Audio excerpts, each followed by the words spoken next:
Alors bonjour, bonne arrivée dans mon podcast. Allô maman, papa, ici bébé, le podcast où on parle de maternité, de parentalité et de paternité sans filtre.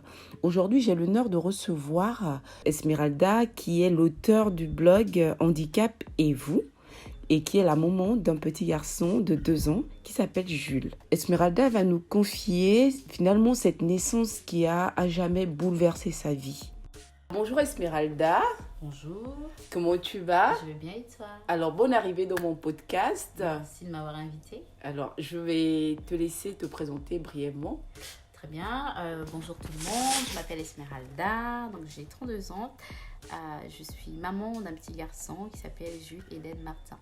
Et donc, je bosse dans une boîte en tant qu'acheteur. Ok. Alors, est-ce que tu peux dire que finalement la maternité t'a permis de revoir tes croyances?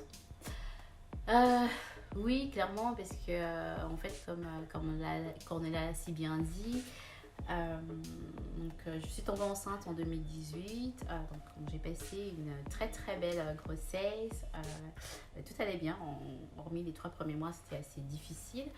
Mais à partir du 4e mois, donc j'allais bien, j'étais en forme. En tout cas, j'ai adoré être enceinte, au point où je faisais même des longueurs, dans le sens d'aller à la piscine et me baigner dans le bassin des enfants. Dans le petit bassin. Et prendre des escaliers. Non, enfin bref, j'étais vraiment bien et j'étais au top, quoi. J'ai adoré être enceinte. Donc en fait, tout s'est bien passé. En gros, tout le long de ma grossesse, tout était normal. Hormis un tout petit peu des rêves que je faisais qui m'alertaient un peu, mais les médecins me rassuraient que tout allait bien. Et donc en gros, lors de l'accouchement, déjà j'ai accouché par césarienne en fait. Et donc il faut comprendre que avant que je n'accouche, j'ai commencé à avoir les contractions. Et donc en gros les contractions ont duré peut-être un bon moment en fait. Et quand j'avais appris avec une sage-femme une méthode qui me permettait de gérer la douleur, donc je gérais la douleur au calme. Et donc du coup ouais, j'ai eu un coup de fil de l'hôpital qui me demandait de revenir faire un examen parce qu'ils avaient trouvé qu'il y avait quelque chose qui n'allait pas dans mes urines. Et en fait, comme j'avais des douleurs depuis un moment, donc du coup, j'ai décidé de faire un saut aux urgences de la maternité.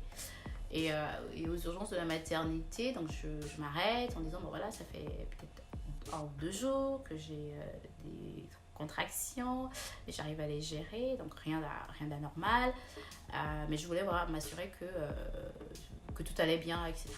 Donc là, on me fait rapidement, on me voit, et la sage-femme me dit, écoutez, madame, votre col est à 1. Et pourquoi est-ce que vous n'êtes pas venue un peu plus tôt? Mais une chose est sûre, c'est que vous allez accoucher aujourd'hui. Ah. Je dis, ah bon? Oui. Écoutez, allez chercher vos affaires et allez marcher un peu. Et donc voilà, ça sera aujourd'hui. Ouais, donc du coup c'est un peu une douche froide. Je n'avais pas prévu accoucher, en tout cas pas aujourd'hui, parce que à vrai dire, en tout cas le lait du petit n'était même pas encore monté. Et donc du coup, j'envoie un message à mon ex-compagnon en disant voilà, je vais accoucher aujourd'hui, donc il se précipite en disant écoute, j'arrive. Et donc du coup, je prends le taxi. Les mamans sont fortes. Je prends le taxi, donc je vais chez moi. Donc j'avais déjà préparé ma valise, heureusement. Et donc du coup, je suis vraiment j'ai eu des fortes contractions qui m'ont attaquée, sachant que en fait à ce moment-là, j'avais une grosse peur de l'ascenseur. Donc j'ai dû monter les escaliers avec les contractions. Et donc je m'appuyais sur les barres, l'escalier pour pas tomber, bien évidemment. Et donc bref, j'ai dû prendre ma valise. Et donc j'ai foutu ma valise dans l'ascenseur et je suis redescendue à pied, quoi. Et là, tu étais à combien de semaines? Et j'étais à 39 semaines. Ouais, 39 semaines, ouais. 39 semaines. Et après, derrière, je suis repartie à l'hôpital. Donc, j'ai marché un peu. Donc, le père du petit est venu nous rejoindre. Et donc là, il y a un moment encore qui s'est écoulé où il n'y avait quasi rien. Rien ne se passait. C'est-à-dire, tu n'avais plus de contractions? J'avais des contractions, mais c'était soutenable en fait. D'accord, ouais, c'était supportable quoi. Ouais. Et après, en fait, quand je suis repartie voir le personnel médical, on m'a mise sur monitoring pour écouter le cœur du bébé. Et donc, en fait, là, ils ont remarqué que le petit commençait à être en souffrance. Et après, il m'a dit, écoutez, madame, on a un nouveau dossier. Vous n'avez peut-être pas choisi, la péridurale, mais je pense qu'on va opter pour la péridurale. Et en fait, l'idée, c'est vraiment d'accélérer les contractions pour que le col s'ouvre et que voilà, pour que vous puissiez accoucher. Et donc là, on m'emmène en péridurale, on m'emmène en salle plutôt. Et là, on passe à la partie où on va m'injecter une péridurale. Et donc là, je vois les gens qui s'approchent de ma colonne vertébrale. Je dis, ça va pas être possible si ce sont les internes. Moi, j'ai besoin d'un professionnel parce qu'il s'agit de ma colonne. C'est quelque chose qui est super important, vous savez. Donc, c'était un peu chaud, quoi. Je criais pour qu'on puisse me l'injecter. Mais une fois qu'on m'a injecté, les choses commençaient à bouger un peu. Donc, je suis passée de 1 peut-être à 2. Pas plus. Et après, on voyait vraiment que rien n'avançait et que le petit était toujours en souffrance. Et donc là, en fait, on m'a proposé d'aller, mon pire cauchemar, non, ce que je ne souhaitais pas du tout, on m'a proposé de faire une césarienne en urgence. Et là, c'était encore la douche froide parce que je n'étais pas préparée du tout. Je pense qu'en fait, on doit, en tout cas pour les futures mamans, on doit leur parler aussi comment dirais-je, de la césarienne. Tu penses qu'on n'en parle pas assez, les gens voilà. Et donc, en fait, moi c'était la douche froide et je tremblais au point même où les infirmières se sont précipitées à aller me chercher des couvertures tellement je claquais des dents plutôt. Et donc, après, on m'a emmenée en césarienne. Donc là, c'était assez rapide. Et donc là, quelques minutes après, peut-être 6 minutes après, le petit était né. Et donc, je l'ai entendu crier. Donc, c'était déjà un soulagement que je l'entendais crier parce que, comme je l'ai dit au début, je faisais des rêves un peu étranges. Par exemple, j'ai rêvé au mon 3e mois que mon petit garçon était porteur de trisomie 21. J'ai rêvé aussi qu'au 7e mois, il n'avait pas de main. Au 8e mois, il était, complètement aveugle, hein, sourd et muet. Enfin bref, c'était horrible. Donc le fait de l'entendre crier, c'était pour moi un soulagement. Et donc du coup, on me l'a montré rapidement. Je pense qu'en fait, lorsqu'il est né, il a crié. Les sages-femmes et le personnel soignant ont tout de suite vu qu'il y avait peut-être quelque chose qui n'allait pas. Donc on me l'a présenté brièvement. Et donc du coup, l'entendre crier, c'était un soulagement pour moi. Et donc du coup, on l'a mis dans une couveuse et on l'a présenté à son père. Et après, on l'a emmené en néonat. Et après, moi, ce qui s'est passé, c'est que j'ai entendu comme quoi je faisais une hémorragie. Ah mince. Ouais. Et donc, du coup, je me suis dit, bon, voilà, si je dois rester sur la table, c'est pas grave, j'ai bien vécu en tout cas. Et j'ai commencé à faire mes prières, vous savez, les prières des mamans, là, notre Père. Notre Père qui est aux cieux, etc. Et donc, bref, j'ai prié, donc je les voyais courir à gauche, à droite, prendre le matos pour essayer de venir tout. Contenir le sang, etc. Donc, bref, moi je priais, je me disais, bon, voilà, si je dois y rester, autant ce sera comme ça. Mais voilà, j'étais rassurée parce que j'avais entendu mon petit. Pleurer, quoi. Ouais, mon petit. Et pour toi, pleurer. c'était un signe pour moi, de c'était bien-être. ouais, voilà. C'était un signe que tout allait bien et que, voilà, qu'il devait vivre sa vie pleinement, profiter, comme moi j'avais pu profiter. Et puis, c'était. Pour moi, en tout cas, une fois que j'avais fait mes prières, je me suis dit, j'attends pour voir ce qui va se passer. Et jusqu'à ce que les médecins viennent me dire, écoutez, madame, vous êtes hors de danger, on a pu contrôler l'hémorragie. Et puis, voilà, vous allez aller en salle de réveil. On m'a emmené en salle de réveil, etc. C'est tout. Et en salle de réveil, oui... là, je découvre que je n'ai plus forcément l'usage de mes jambes, mais c'est temporaire, ça, c'est normal. Et donc là, je commence à flipper, les heures passent, il n'y a rien qui revient, je bouge mes pieds, il n'y a toujours rien, j'appelle madame. Madame, est-ce que c'est normal? On m'a dit 2-3 heures, mais je ne sens rien. Elle me dit, madame, c'est normal, patiente encore un peu, les réflexes vont revenir, etc. Et donc, je patiente encore 1 heure, je n'ai encore rien. J'ai dit, madame. C'est l'effet de l'anesthésie, en fait. J'ai dit, il faut venir voir, je ne sais pas ce que vous avez fait, mais ça ne va pas du tout. Elle me dit, calmez-vous, voilà, ça va venir, etc. Ça ne sert à rien de s'exciter, ça va venir, etc. Ouais. Et tout. Et donc, c'est une sensation franchement étrange de plus contrôler, en tout cas, son corps. Ouais. C'est-à-dire que le cerveau demande au pied de bouger, de faire quelque chose, mais il n'y a rien qui suit. Et c'était étrange. Et après, petit à petit, heureusement, tout est rentré dans l'ordre. Donc, j'ai commencé à retrouver la sensation de mes jambes, de mon bassin. Et donc, c'était génial. Et après, derrière, on m'a ramenée dans ma chambre et en fait, lorsqu'on m'a ramenée dans ma chambre, justement, la première chose que j'ai demandé, c'est où est mon petit garçon? Et donc, les infirmières, pour me rassurer, m'ont dit il est en néonate. Donc, j'ai demandé pourquoi est-ce qu'il est en néonate.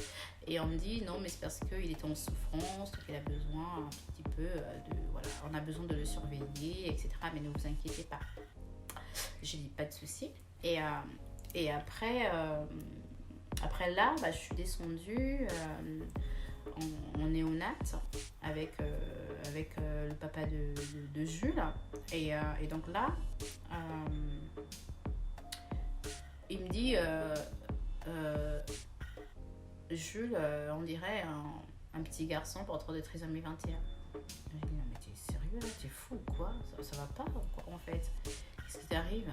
J'ai dit, bon, après je fais une blague en disant, c'est pas grave, s'il est porteur de trisomie 21, dans tous les cas on habite au 13e, il a les yeux tirés, on ne fera rien du tout. J'avais encore même le temps de faire des blagues. Et après, en fait, on est descendu aller voir le petit. Et en fait, là, on est tombé sur des sages-femmes, en fait, qui faisaient le mot m'échappe. En fait, elles chuchotaient entre elles. Elles pensaient vraiment que le petit avait des origines asiatiques. J'ai dit du tout. En tout cas, peut-être pour mes parents lointains que je n'ai pas connus, mais rien ne laisse présager cela. Et donc, du coup, voilà, elles discutaient entre elles. Et donc, quand elles m'ont vue, elles se sont arrêtées. Et donc, du coup, moi, je regardais mon petit garçon, en fait, émerveillé. j'étais contente pour lui et je lui ai dit souhaiter bienvenue dans ce monde dingue dans lequel on vit, mais c'était un très beau monde. Et donc, ouais, j'avais des yeux remplis d'amour et j'étais contente de le prendre dans mes bras pour la première fois. Ouais. Donc c'était assez cool. Et en fait, en même temps, quand le papa de Jules est rentré à la maison, donc lui, dans sa tête, il avait un peu vraiment l'image de ce qu'il avait vu, en fait. Sachant que lui, il a été... il connaît un peu le monde de handicap par sa mère qui était aide-soignante dans des enfants en tout cas porteurs de handicap. Donc ça lui parle beaucoup plus qu'à moi qui est complètement le néant. Et donc du coup, lui, ça trottait encore, etc. quoi. Et le lendemain matin, donc j'ai dormi. Mon petit garçon est resté en néonat. Donc le lendemain matin... je descends vers mon petit et donc là le médecin de néonat me fait comprendre qu'il faut qu'elle me parle et qu'il était urgent justement que je demandais à mon papa du petit d'être là, et elle me fait comprendre qu'elle devait venir avec une généticienne et tout pour nous poser des questions. Moi, je suis dans mon nuage, je dis pas de souci. Du coup, j'envoie un message en disant il faut qu'on nous parle, où t'es, etc. Donc, le papa de Jules arrive et donc, du coup, on nous prend, on nous amène en salle. Et après, on nous explique, en fait, on nous pose des questions, comment s'est passée la grossesse. Moi, j'ai dit oh, cool. Moi, franchement, j'ai adoré être enceinte, c'était génial. Et on nous demande si on a des pathologies dans nos familles. Pour ma part, non, en tout cas. Hormis un peu la tension des parents, mais sinon non, quoi. Enfin, classique, quoi. Ouais, sinon non. Et après, le père de papa de Jules demande clairement, parce que je pense que lui, il avait déjà compris l'objet de toutes ces questions, et moi pas. Je vous dis, j'étais dans mon nuage. Et donc, du coup, il dit aller droit au but. Et donc, du coup, là, aller droit au but, suspense, on nous dit on a un soupçon à 80% de trisomie 21. Et là, je lève ma tête, je fais hein. Comment? Et donc, du coup, on me dit c'est une suspicion, mais en fait, on va demander des analyses plus approfondies, etc. Merci. Et donc là, déjà, c'est une douche froide. Donc là, franchement, je pense que je tombe directement, je pense, de ma chaise. Fort heureusement, ma tête n'a pas heurté le sol, mais j'étais dans un autre état. J'ai commencé à m'allonger, à crier, mais je me suis dit, mais comment c'est possible? Comment en 2018, comment c'est possible de laisser ça passer? Enfin, comment, qu'est-ce qui s'est passé? Qu'est-ce qui n'a pas marché? Enfin, à quel moment ça ouais.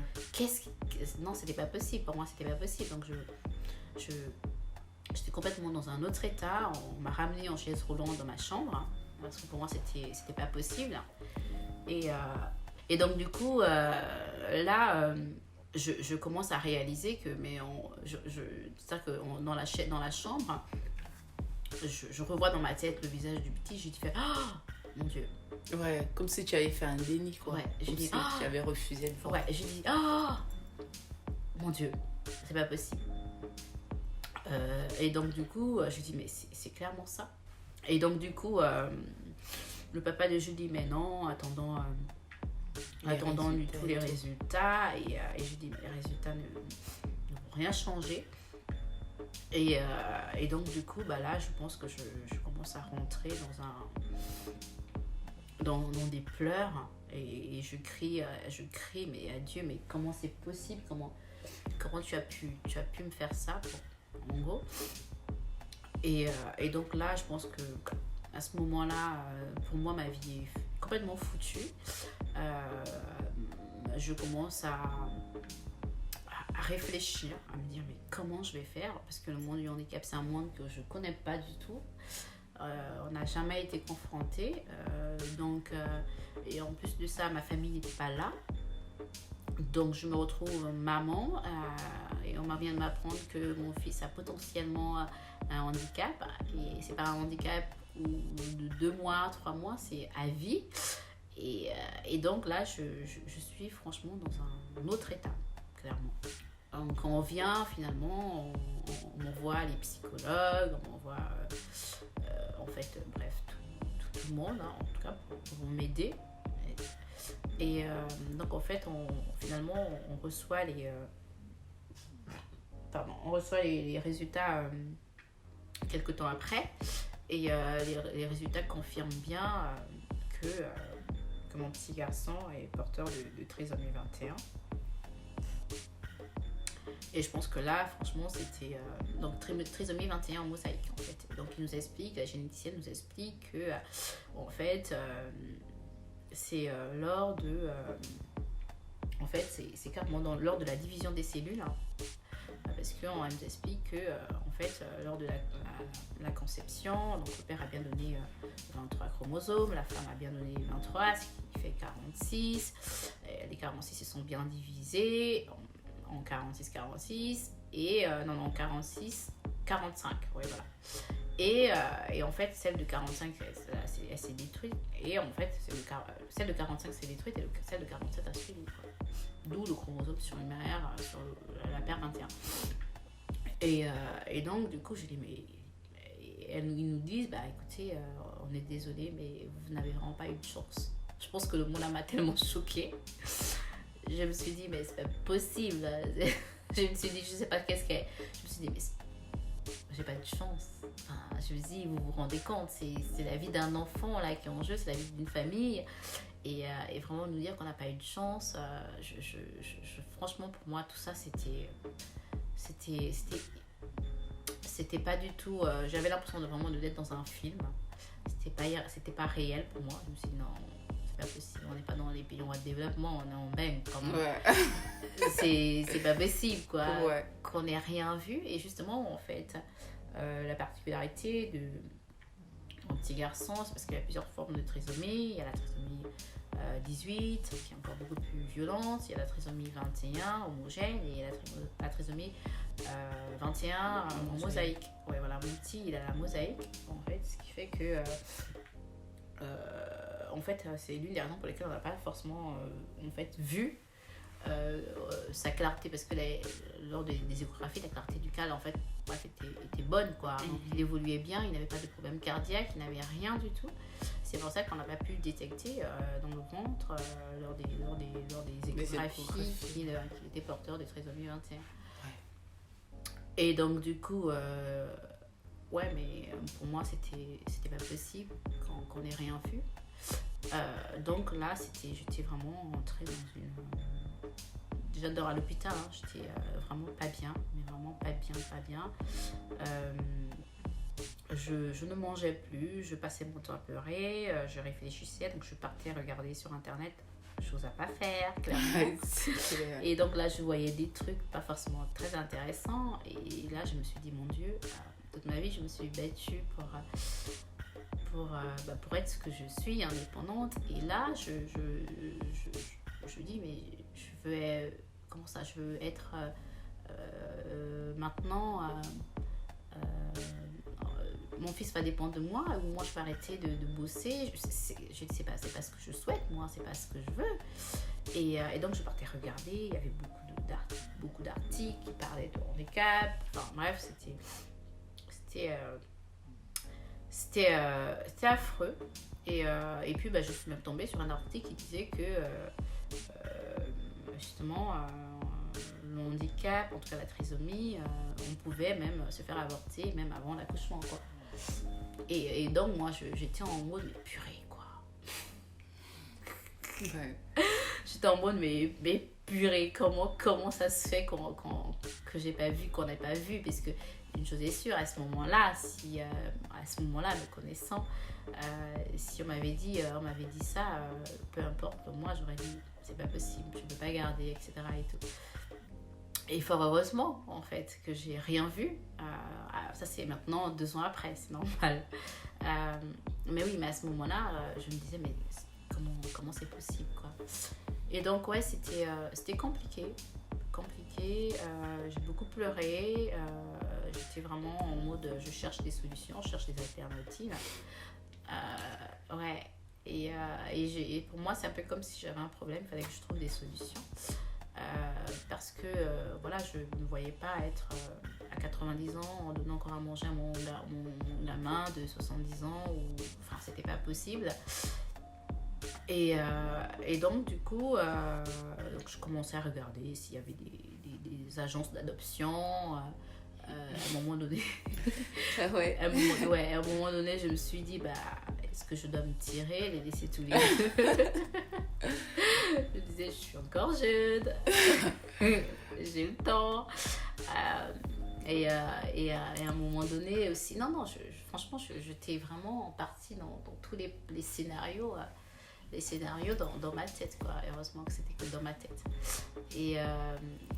Et donc, du coup, ouais, on avait le papa de Jules qui était là, qui pour lui c'était son enfant, et que peu importe ce qu'il y avait, qu'il ne voulait pas se séparer de son enfant. Et puis ouais, ça s'est fait petit à petit comme ça. Et donc moi j'étais complètement vraiment pas bien. Et on m'a proposé vraiment, pour essayer de me calmer, des cachets. Mais je me disais non, ça c'est pas trop mon affaire. Les cachets, c'est pas trop mon truc. Et donc après ça, ouais, on a quand même fait une 12aine de jours à l'hôpital.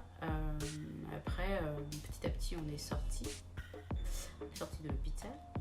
Et en fait, quand on est sorti de l'hôpital aussi, je pense que moi, j'étais quand même dans un autre état. J'étais dans un état...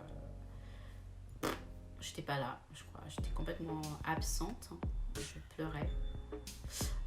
Ce qui est génial aussi, il faut le dire, c'est qu'en fait, on a vraiment été aidés, parce que le personnel soignant, je crois que quand ils ont vu mon état, ils se sont dit ces parents-là, il faut les encourager. Du coup, ils ont mis en place l'HAD. En fait, c'est des infirmières qui viennent à l'hôpital, à la maison, prendre la température de l'enfant, voir comment il va, comment il se comporte, etc. Mais moi, quand elle venait à la maison, tout était en noir. Je passais mon temps à pleurer. C'est bien parce que j'avais pas de... Comment dirais-je? Je pleurais, j'étais tellement triste, j'étais dans un autre état, mais je m'occupais automatiquement de mon petit gamin, quoi, tu vois. Et donc du coup, ouais, franchement, je savais pas comment faire. J'avais personne à ce moment-là, je pense, dans mon entourage, n'arrivait à me reconforter. On avait beau me parler, les parents m'envoyaient un message en disant tout ce que Dieu fait. Bon, je disais... Ouais, des phrases toutes faites, quoi. Je dis pardon, ne rentrons pas dans ça, ça va pas du tout le faire. Et ouais, c'était assez compliqué. Donc en gros, les premiers mois, en fait, c'est le papa de Jules qui a clairement géré, parce que moi j'étais dans un autre état. Et donc je partais regarder beaucoup sur Facebook. Je voyais des mamans avec Facebook ou Instagram, beaucoup plus des américaines, des anglaises aussi, avec les enfants porteurs de trisomie 21. Je voyais les familles qui m'avaient l'air heureuses, souriants, etc. Et toi, et moi, j'avais l'impression que c'était... j'avais l'impression que c'était un fake, quoi. Je me suis dit, c'est pas possible. Du coup, j'envoyais un message souvent en disant, mais comment vous faites. Vous êtes vraiment heureuse ou c'est juste nous montrer ça sur les réseaux sociaux, parce que sur les réseaux sociaux, je vous assure, on a de tout. Et donc du coup, non, elle m'envoyait souvent les messages, elle était bienveillante, elle me souhaitait déjà félicitations pour mon petit garçon, elle me disait félicitations et bienvenue à Jules. Et en fait, elle me rassurait en me disant que Jules, même s'il a une trisomie 21, déjà, il faudrait déjà que j'arrête de l'associer à un handicap. C'est avant tout un enfant qui a besoin d'amour, qui a besoin d'accompagnement, qui a besoin d'une maman qui l'aime, qui veille sur lui. Et elle me disait toujours, vous verrez, vous aurez beaucoup de joie avec votre petit garçon, parce que c'est des enfants bienveillants qui donnent beaucoup d'amour. Et donc du coup, elle me disait, voilà, il grandira, il fera son chemin. Et il y a aussi le progrès de la science. On ne sait pas ce que la science trouvera. Donc voilà, chérissez votre enfant. Et puis voilà, acceptez en fait, parce que vous n'allez vraiment pas du tout rien, vous n'allez rien changer. Et accepter, et c'est justement grâce à l'acceptation que vous pourrez profiter pleinement de votre vie de maman. Tu peux dire que après combien de temps tu as vraiment accepté la situation? Tu t'es vraiment dit, bon, c'est bon, maintenant on avance. Déjà, le lien, je pense que quand je suis arrivée, peut-être les 3 premiers mois, je pense que je faisais tout en mode mécanique. Ouais. Il n'y avait pas forcément de lien. C'était mon petit garçon, mais il n'y avait pas du tout de lien maman, un peu le lien qu'on parle, mère-enfant, etc. Et tu sentais qu'il n'y avait pas ce lien naturel? Non, il n'y avait pas. Non, entre vous, quoi. Comme si ça s'était cassé par le fait de l'annonce. Oui, clairement. Clairement. Et c'est un peu comme dans ma. J'avais clairement. Moi, je cherchais, parce que j'étais vraiment dans l'optique de chercher des solutions, donc c'était un peu compliqué. Pour toi, c'était un problème, en fait. À ce moment-là, d'avoir un lien. Mais comme la nature est bien faite, j'ai fait un rêve où ça n'allait pas forcément, donc je été en danger. Et dans ce rêve-là, clairement, je le voyais en danger. Donc bref, je suis venue à son secours. Et c'est vraiment à partir de ce rêve-là, en fait, que les choses ont commencé à s'enclencher petit à petit, quoi. Que le lien a commencé à venir, et parce que dans mon rêve, je le protégeais farouchement, et comme une mère protège son enfant. Oui. Et donc c'est à partir de ce moment-là que le lien a commencé à se mettre en place. Mais pour accepter vraiment que je ne pouvais plus rien faire, parce que parfois même je passais devant la clinique où j'ai fait l'échographie, je me voyais en train d'aller même mettre un bon coup de poing au chirurgien qui n'avait rien vu. Je disais, c'est pas possible. Ou bien coller un procès. C'était beaucoup plus coller un procès. Et coller un procès à la clinique. Enfin bref, franchement, je voulais vraiment à ce moment-là un coupable. C'est ça. Et donc en fait, petit à petit, à un moment donné, je me suis dit, mais à quoi ça sert? Mon petit garçon grandit, et il faut passer à autre chose, quoi, clairement. Et il faut accepter, passer à autre chose, profiter de mon petit garçon. Et donc j'ai profité de mon petit garçon. Et donc j'ai accepté que je pouvais rien faire. Et donc les choses ont commencé à aller petit à petit. Et en fait, même en acceptant, quand j'ai accepté finalement que le handicap faisait partie intégrante de ma vie, mais j'étais quand même j'ai quand même fait une espèce de dépression. J'étais vraiment en dépression, où j'ai dû justement me faire suivre.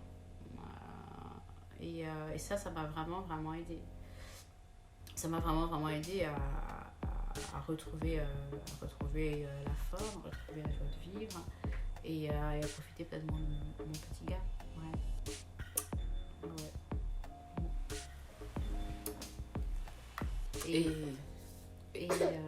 Et donc après, oui, le fait aussi que je reprenne le travail, ça a été, ça a été, ça a été quelque chose de bénéfique pour tout le monde.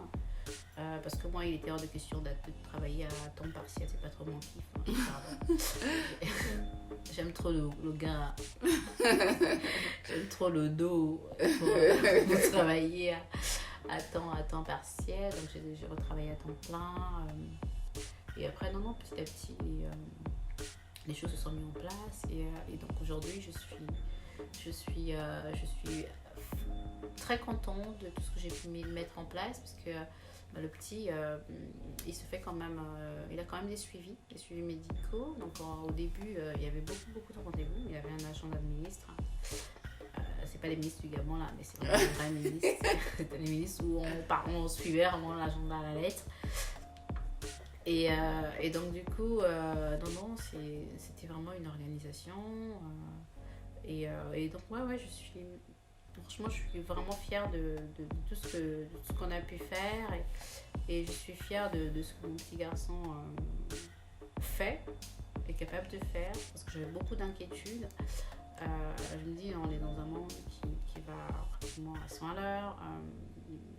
Déjà, même quand on n'a pas de handicap, il y a des choses qu'on ne fait pas, on nous met à l'écart. Et oui, j'avais vraiment peur pour son avenir.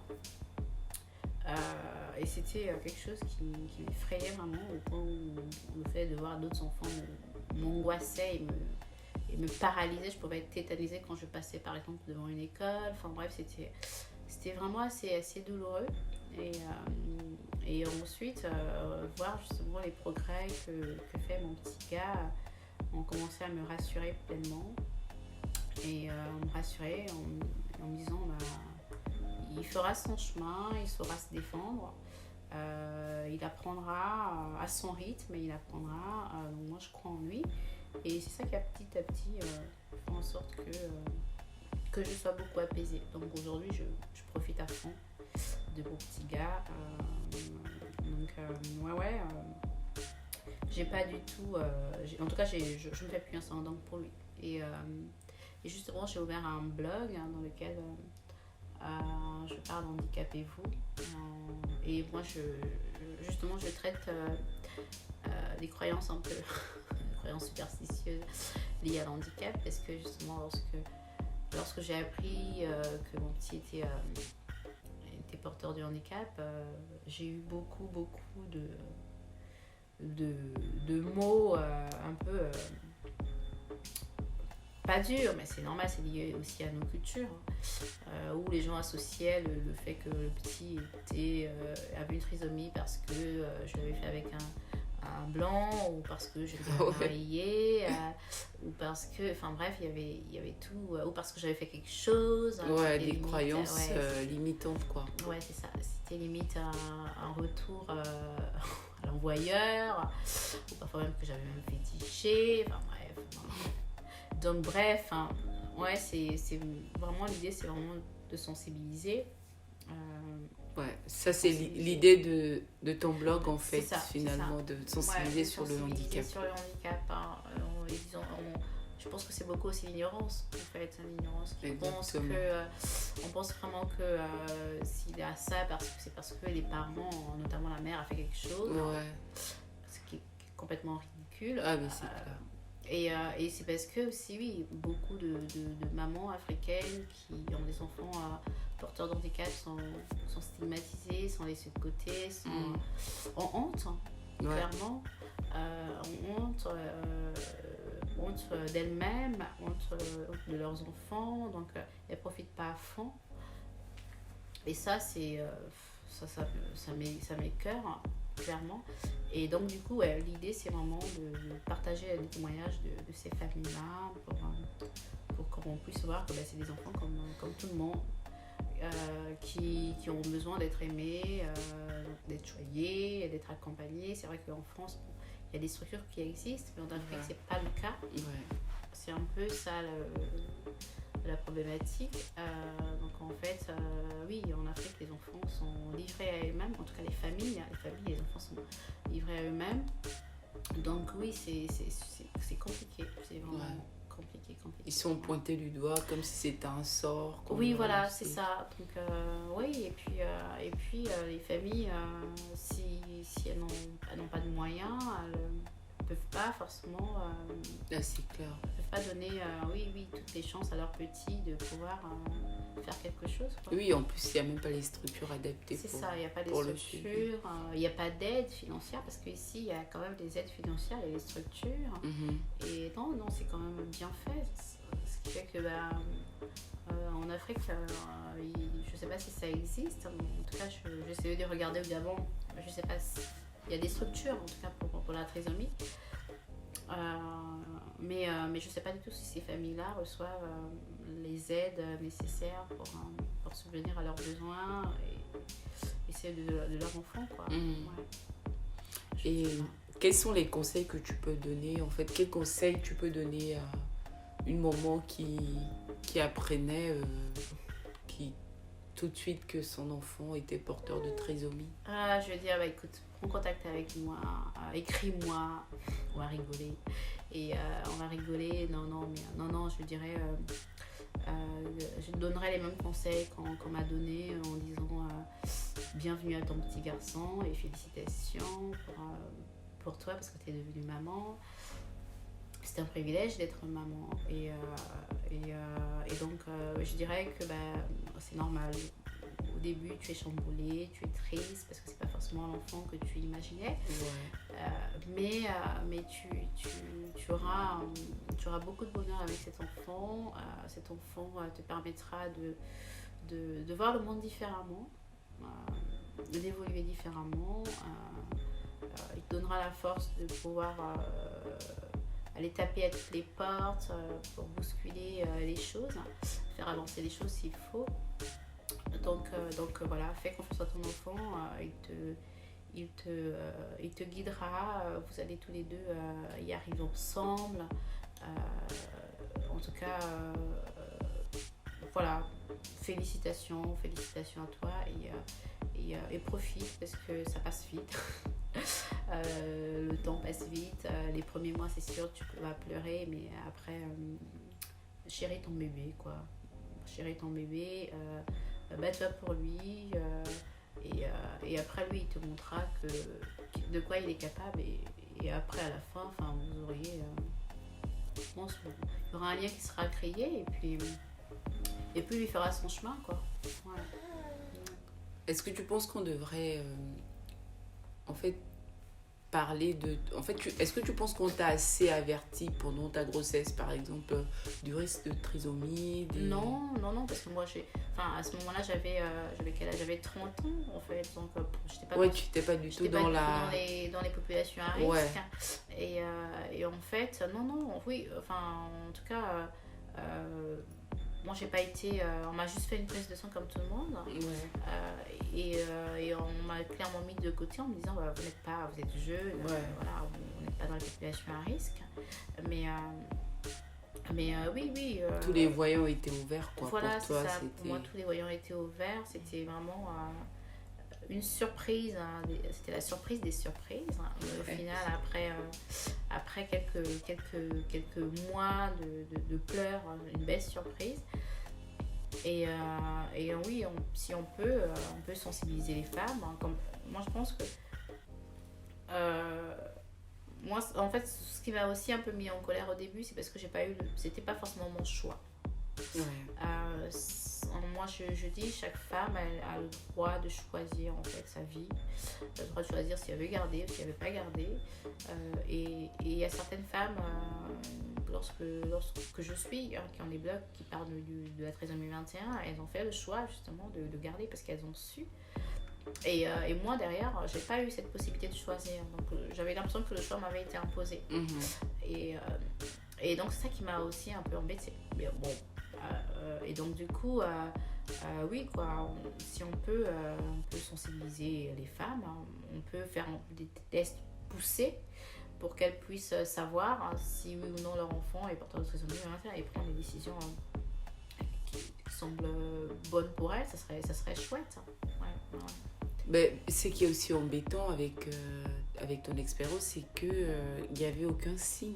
Oui, c'est ça. Il y avait Parce pas que de... sinon, après, il y a la myosynthèse. Oui, Mais c'est ça. pour Et toi, la ça ne- myosynthèse... Il y avait, non, il y avait non, pas il y avait rien. de raison Il y avait pour rien, la il y avait faire. rien, ouais. Mais il y a un autre test qui permet... c'est quoi je sais plus. En tout cas, c'est un truc DPN quelque chose. D'accord. Euh, C'est un peu plus poussé, ça. c'est ça, oui. Ok. Oui. Et ça, on ne l'a pas proposé, quoi. Donc, Ok. on ne l'a vraiment pas du tout proposé. Parce que, clairement, dans leur tête, en fait, comme j'étais jeune, Ouais. 30 ans, pour moi, pour eux, j'étais pas du tout à risque, quoi. Mm. Il y a un test, ouais. Il y a un test qui permet quand même, qui est assez fiable, Ouais. plus que la prise de sang qui permet de détecter quand même c'est le DPNI, comme un truc comme ça, qui D'accord. permet de détecter si l'enfant est porteur de trisomie 21 ou pas.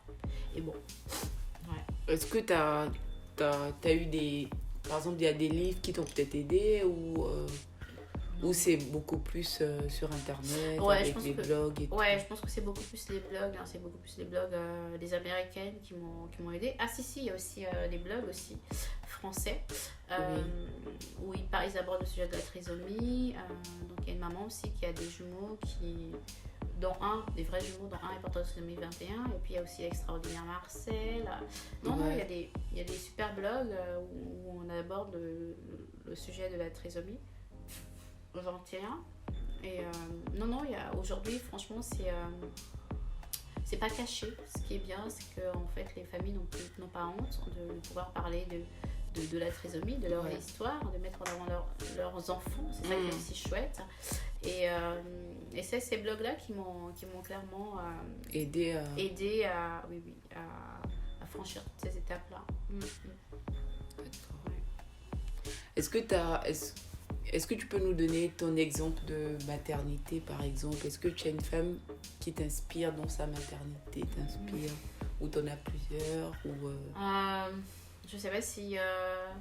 Après, je sais pas s'il y a une femme qui m'inspire dans une maternité, parce que chaque maternité est différente, chaque femme le vit différemment.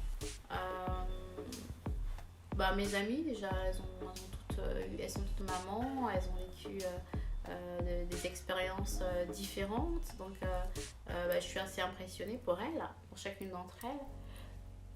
Et il y a d'autres, les accouchements se sont bien passés en fait, d'autres pas du tout. Ah oui. Mais oui, en tout cas non, je pense toutes mes amies, si je peux reprendre, sont toutes des mamans extra. Ok. Alors, est-ce que j'ai une toute dernière question? Quelle est finalement ta vision de la parentalité? Ma vision de la parentalité. Déjà, je pense qu'on n'est pas parent, on ne naît pas parent, on le devient. Et après, nous ici, quand on est à l'étranger, on est un peu livré à nous-mêmes au début. Donc on tâtonne, on ne sait pas forcément comment faire, on apprend petit à petit. Donc ma vision de la parentalité, c'est vraiment donner le meilleur pour nos enfants, les laisser faire leur propre choix, même si c'est pas facile, parce que aussi on vient me dire demain, ça y est, je vais être coiffeur et tout. Je vais dire, franchement, il y a quel problème? Mais en fait, leur donner la possibilité de faire ce qu'ils veulent faire, accepter leur choix aussi amoureux. Des orientations. Des orientations sexuelles et tout. Et puis la dernière fois, je me suis dit, si mon petit garçon venait me dire qu'il était gay, j'allais dire, oh mon Dieu, ça je dis, bon, c'est pas grave, il sera trisomie gay, donc je suis ouverte à tout maintenant, je suis free. Alors, non, c'est franchement, en gros, les aimer pour les aimer tels qu'ils sont. Leur donner la possibilité de choisir leur orientation sexuelle, leur boulot, ce qu'ils veulent faire, etc. C'est ça, la vision de... en des mots, tu peux dire que finalement, tu veux élever Jules ou tes futurs enfants vraiment avec bienveillance et leur... laisser faire en fait leur chemin.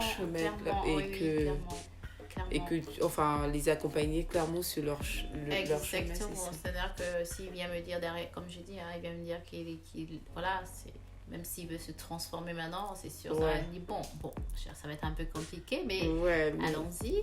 Tu vas l'accompagner. Je vais l'accompagner. Je pense que vraiment donner la possibilité d'être heureux, je crois. C'est vraiment ça, d'être heureux et de faire vraiment ce qu'ils ont envie de faire, parce que nous, on n'a pas forcément eu cette possibilité-là. On nous a tous inculqué que l'école fera de nous des hommes libres, hein. Donc on a tous fait en gros, on a tous fait des études, hein. C'est bien de faire des études, mais par exemple il y a d'autres qui voulaient beaucoup plus s'orienter dans le foot, dans d'autres trucs, dans des métiers artistiques. Oui, artistiques, on n'a pas forcément eu l'occasion, donc non, franchement aujourd'hui moi je suis beaucoup plus ouverte à ça, à la parentalité de maintenant. C'est vraiment ne pas casser leur enfant déjà aussi, ne pas rabaisser les enfants, vraiment les éduquer avec bienveillance, les accompagner dans leurs choix et puis laisser faire la vie, leur donner aussi quand même des bases, des bases solides, pour qu'ils sachent se débrouiller demain tout seuls comme les grands, quoi. Qu'ils soient autonomes, en fait. Autonome, Ok, est-ce que tu as un dernier mot pour la fin? Non, merci de m'avoir invité. Merci de m'avoir invité. C'est un plaisir, je te remercie de nous avoir confié en fait cette belle histoire. Merci. Et on te souhaite tout le meilleur pour la suite. Merci beaucoup. En ce moment, j'ai besoin de meilleur. Merci. Merci beaucoup. Upgrade Podcast, une société du groupe Upgrade by Lilium, vous a présenté Allô maman, papa, ici bébé, le podcast. Une production autour de l'expérience de maternité en toute intimité, accompagnée de papa et de maman bienveillants, dans le but de libérer la parole autour de la maternité, la vraie. Présenté par Cornelia. Rendez-vous sur upgradepodcast.paris pour découvrir tous nos autres podcasts. Passez une belle journée lumineuse.